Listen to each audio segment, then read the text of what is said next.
Buenos días, estimados estudiantes de la carrera de Tecnología Superior Universitaria en Emergencias Médicas. Bienvenidos una vez más a este espacio de aprendizaje crítico. Hoy nos adentramos en lo que considero la prueba de fuego de nuestra asignatura, la unidad 5, y específicamente en el contenido número 4. Si hasta ahora hemos visto números, curvas y probabilidades en la comodidad de un aula o una oficina, hoy vamos a llevar esa matemática al barro, a los escombros y al caos. Hoy vamos a hablar de la epidemiología en desastres, del uso de la estadística para la vigilancia epidemiológica rápida y de la famosa evaluación de daños y análisis de necesidades, conocida por sus siglas como EDAN en zonas de catástrofe. Quiero que entiendan que la aplicación de la bioestadística en estos escenarios constituye un pilar fundamental de la gestión integral del riesgo. Para ustedes, como futuros tecnólogos, este conocimiento trasciende la simple y aburrida recopilación de datos, se convierte en el arte de transformar el caos operativo en inteligencia estratégica. Imaginen por un momento que están en Pedernales o en Portoviejo, minutos después del terremoto del 16 de abril de 2016. El sistema ha colapsado, las comunicaciones son intermitentes y la gente clama por ayuda. En ese momento, saber intubar o poner un torniquete es vital para el paciente que tienen enfrente, pero saber contar, clasificar y analizar datos es lo que salvará a miles que ni siquiera están viendo. La epidemiología de desastres es la disciplina que permite cuantificar el impacto humano de un evento adverso y orientar la respuesta humanitaria de manera eficiente. Su objetivo central es identificar a la población en riesgo, medir el impacto y fundamentar las acciones de salud pública. Históricamente, antes de los años 70, la respuesta era reactiva, solo contábamos muertos y heridos. Pero hoy, gracias a la evolución impulsada por organismos como la Organización Panamericana de la Salud y la Organización Mundial de la Salud, estamos en una fase de salud pública proactiva. Sabemos que la mortalidad indirecta, esa que viene días después por enfermedades o falta de saneamiento, a menudo supera al impacto directo del trauma físico. Para entender esto, debemos basarnos en la teoría del riesgo. Ustedes saben que el riesgo es una función de la amenaza, la vulnerabilidad y los elementos expuestos. Cuando ustedes salen al campo a hacer una evaluación, están midiendo directamente esos elementos expuestos y esa vulnerabilidad. Pero aquí ocurre algo fascinante desde el punto de vista estadístico, el modelo del denominador dinámico. En un día normal, si quiero calcular una tasa de enfermedad en Quito, uso el censo poblacional como denominador. Pero en un desastre, ese denominador cambia abruptamente. La población se desplaza, fallece o queda atrapada. El modelo de impacto en salud pública nos dice que tendremos un aumento de la morbilidad traumática directa, cambios en la morbilidad preexistente, imaginen a los diabéticos que perdieron su insulina entre los escombros, y la aparición de enfermedades transmisibles por el colapso sanitario. Por eso la estadística en desastres es compleja. Debemos calcular tasas sobre una población en riesgo que se mueve y cambia, lo que llamamos un denominador dinámico. En nuestro contexto ecuatoriano esto no es opcional. Tenemos un marco legal muy claro regido por la Ley Orgánica para la Gestión Integral del Riesgo, la LOGIR. Esta ley establece que la información es un acto de gobierno y garantiza el acceso a la misma sobre la emergencia. Esto los convierte a ustedes, cuando llenan una ficha EDAN, en generadores de inteligencia operacional del Estado. Un dato mal tomado por un tecnólogo en la zona cero puede llevar a que el gobierno no declare una emergencia a tiempo, o que la ayuda internacional envíe carpas cuando se necesitaban antibióticos. Recordemos el evento sísmico de 2016, donde el informe de situación registró más de 6.000 heridos. Esa cifra, ese número exacto, fue lo que permitió dimensionar cuántos médicos, cuántos hospitales móviles y cuántas toneladas de insumos se necesitaban. Sin esa cuantificación precisa de la morbilidad absoluta, la respuesta hubiera sido ciega. Y es precisamente eso lo que resuelve este contenido, la ceguera informacional post-impacto. Inmediatamente después del desastre, nadie sabe nada. Los centros de operaciones, los COE, están a oscuras. La vigilancia epidemiológica rápida, o VER, y el EDAN resuelven esto aplicando metodologías estadísticas rápidas, como el muestreo por conglomerados modificado, para obtener estimaciones en menos de 72 horas. Esto nos permite determinar prioridades científicamente. Por ejemplo, calculamos la tasa de letalidad para evaluar la severidad del trauma. Si la letalidad es inusualmente alta, sabemos que necesitamos cirujanos y terapia intensiva, no solo paramédicos básicos.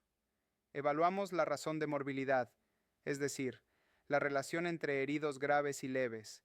Si en un sismo esperamos una relación de 3:1, pero encontramos 10:1, algo está pasando y la logística debe cambiar. Y muy importante, identificamos riesgos secundarios. Si detectamos un aumento en la tasa de ataque de diarrea, la prioridad cambia del trauma al agua y saneamiento. Hablemos ahora de cómo se hace esto en el terreno, de la metodología pura. La vigilancia epidemiológica rápida debe ser simple, flexible y oportuna. No podemos usar encuestas de 100 preguntas. Usamos formatos sencillos, a menudo binarios. Y aquí entra el desafío del muestreo. Como no tenemos un censo válido post-desastre, usamos el muestreo por conglomerados modificado. Imaginen que llegan a una zona afectada donde no hay calles ni direcciones. Dividimos el área en sectores o conglomerados naturales, seleccionamos aleatoriamente, digamos, 30 de ellos, y dentro de cada uno encuestamos un número fijo de hogares o personas. Esta técnica nos permite estimar no solo qué porcentaje de la gente está enferma o herida, sino cuánta gente queda allí realmente, ajustando nuestro denominador. Para tener una confianza del 95%, generalmente necesitamos una muestra de unos 385 individuos, lo que logramos visitando esos 30 conglomerados. Entremos en los indicadores bioestadísticos críticos que ustedes deben calcular. El primero es la tasa de ataque. Es la medida de incidencia en un periodo limitado. Su fórmula es sencilla. Número de casos nuevos dividido para la población expuesta, multiplicado por 100. Pensemos en un ejemplo operativo. Están en un albergue temporal en Esmeraldas con 500 personas que consumieron agua de un tanquero sospechoso.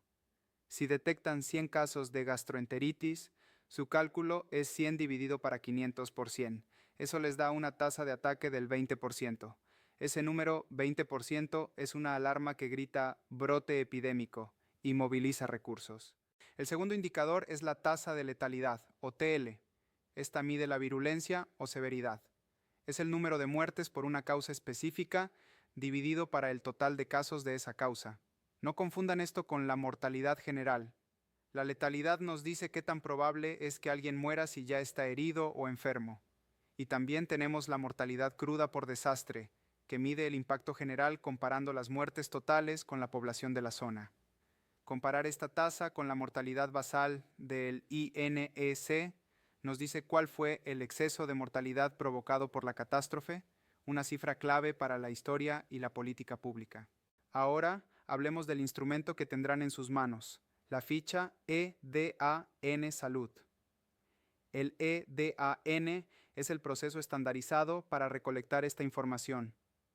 No es un papel para llenar por cumplir. Su objetivo es establecer prioridades. En el componente de salud, cuantificamos daños a la vida, muertos y heridos, y daños a la infraestructura. Es vital saber si el hospital local está operativo, parcialmente operativo o inoperativo, porque eso define nuestra capacidad de respuesta o denominador de capacidad. Además, deben tener muy clara la categorización de la morbilidad.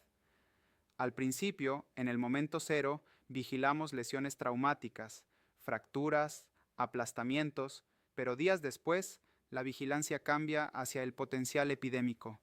Enfermedades diarreicas, infecciones respiratorias agudas, enfermedades transmitidas por vectores. Ustedes deben ser capaces de cambiar el chip estadístico, de contar huesos rotos a contar casos de fiebre y diarrea. Una herramienta que quizás no habían visto como estadística es el triage prehospitalario. Protocolos como START o SALT son la primera fuente de datos. Cada etiqueta de triaje, roja, amarilla, verde, negra, es un dato estadístico.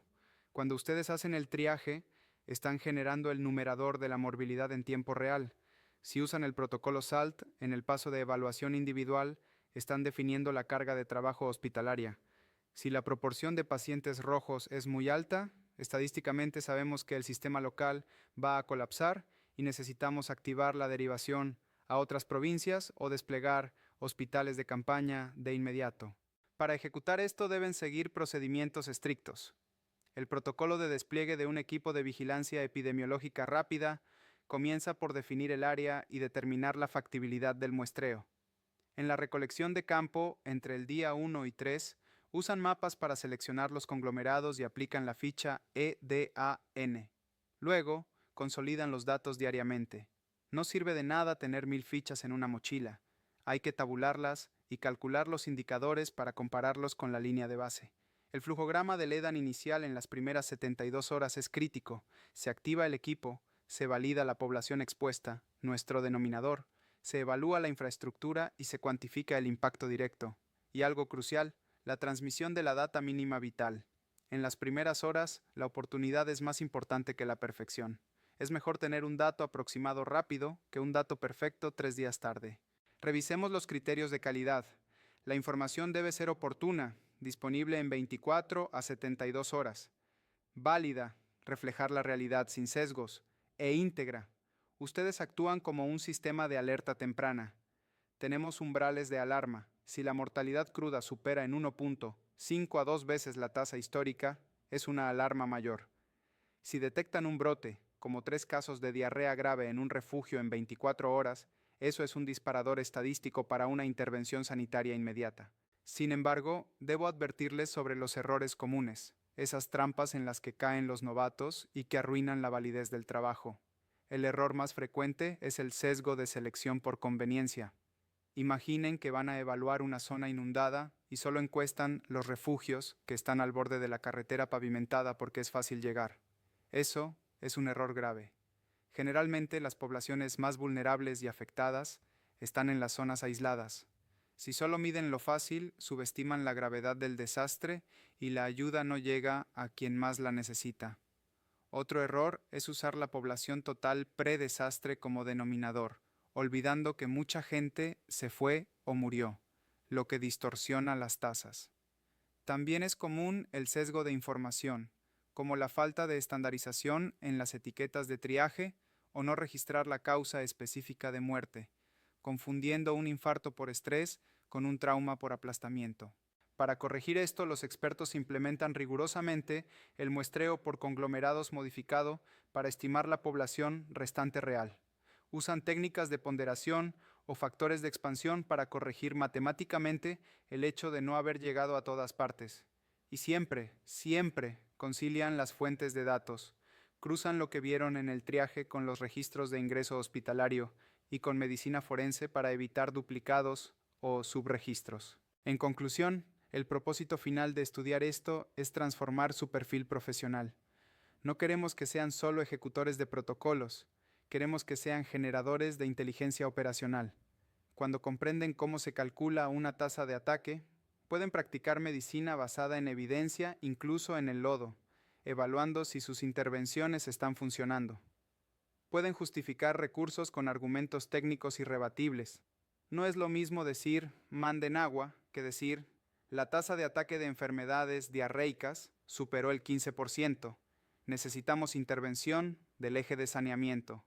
Esta capacidad de comunicación estratégica y transparencia garantiza que la ayuda sea equitativa y llegue a los más vulnerables, contribuyendo a la resiliencia del sistema de salud de nuestro país. Así que la próxima vez que tengan una ficha EDAN en sus manos, recuerden, no están llenando un papel, están escribiendo la historia de la respuesta a la emergencia y, muy probablemente, salvando vidas con cada dato correcto que registran.